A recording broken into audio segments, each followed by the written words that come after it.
Alguien en particular destaca rápidamente. Su presencia es magnética, su confianza parece inquebrantable. Habla y todos escuchan, no porque lo que diga sea especialmente relevante, sino por la forma en que lo dice. Parece irradiar una seguridad que otros envidian y desean tener. Es un maestro de la seducción social, capaz de encantar a cualquiera con solo una sonrisa. Pero detrás de esa fachada de perfección, hay algo profundamente inquietante. No siente empatía. No se escucha más que a sí mismo. Y lo que parece ser una autoestima inquebrantable es, en realidad, un vacío insaciable. ¿Qué es lo que realmente ocurre en la mente de esta persona? Hoy, vamos a desentrañar uno de los misterios más oscuros y fascinantes de la psicología, los enigmas del cerebro de un narcisista. La ciencia ha intentado durante décadas entender qué hace a un narcisista tan diferente del resto de las personas. Se han hecho descubrimientos asombrosos. Imagínate un cerebro donde algunas regiones están hiperactivas, constantemente buscando aprobación externa, mientras que otras, las que deberían generar empatía y conectar emocionalmente con los demás, parecen apagadas, casi desconectadas. Es como si el cerebro de un narcisista funcionara en un modo completamente diferente, una maquinaria que prioriza la autoimagen sobre todo lo demás. Pero, ¿cómo llega alguien a ser así? Vamos a conocer a Laura. Desde joven, siempre fue admirada por su belleza y talento.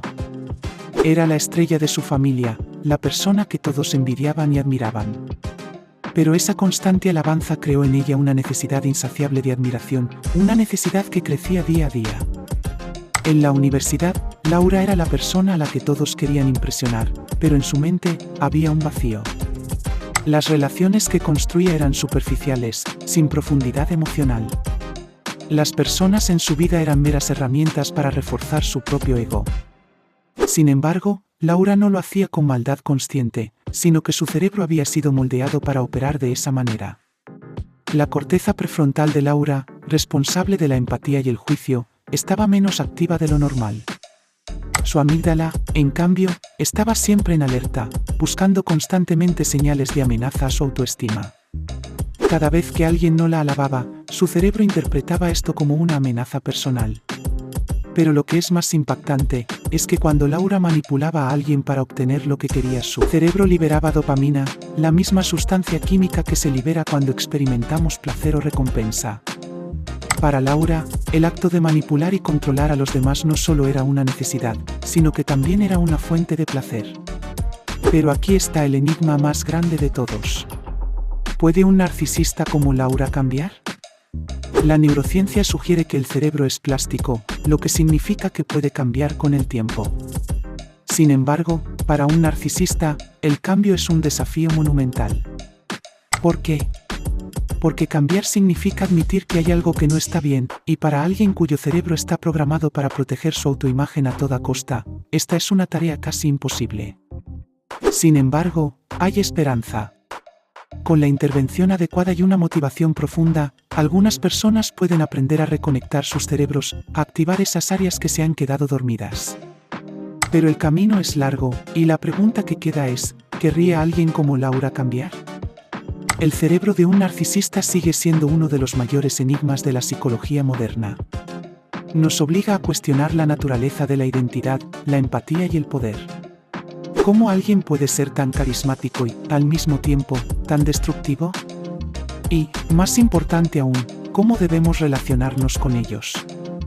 Mientras reflexionamos sobre si un narcisista puede cambiar, surge una pregunta aún más perturbadora. ¿Cómo es posible que alguien con una necesidad tan insaciable de admiración y control pueda ser tan encantador y devastador al mismo tiempo?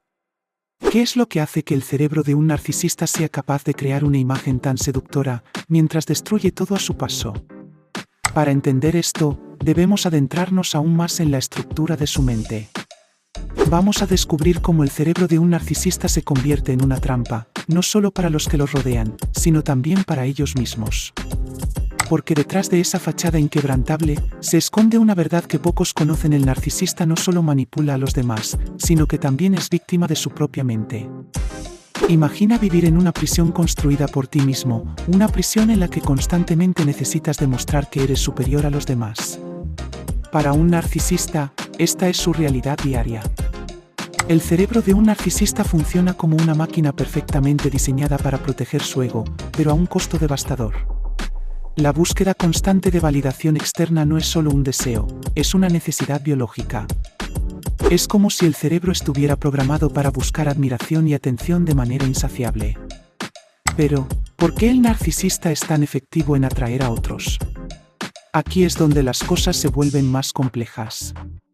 Estudios muestran que los narcisistas suelen tener un encanto superficial, una habilidad para decir exactamente lo que la otra persona quiere escuchar, pero no es accidental. El cerebro de un narcisista es altamente sensible a las señales sociales, capaz de detectar las debilidades y deseos de los demás y utilizarlas a su favor. Es como si tuvieran un radar emocional, pero en lugar de usarlo para conectar de manera genuina, lo utilizan para manipular. Y aquí está la paradoja: aunque el narcisista parece tener el control total, en realidad está atrapado en un ciclo interminable de necesidad y vacío. Cada victoria social, cada manipulación exitosa, solo alimenta brevemente su ego, pero nunca es suficiente. Como un vaso que nunca se llena, el narcisista debe repetir este ciclo una y otra vez, buscando constantemente la próxima fuente de admiración. Pero, ¿qué pasa cuando esta búsqueda se vuelve en su contra? Cuando el narcisista ya no puede mantener la fachada, cuando los demás comienzan a ver a través de su máscara, el cerebro entra en crisis. La corteza prefrontal, que debería ayudar a regular las emociones y tomar decisiones racionales, se ve superada por la amígdala, la parte del cerebro responsable de las reacciones emocionales intensas.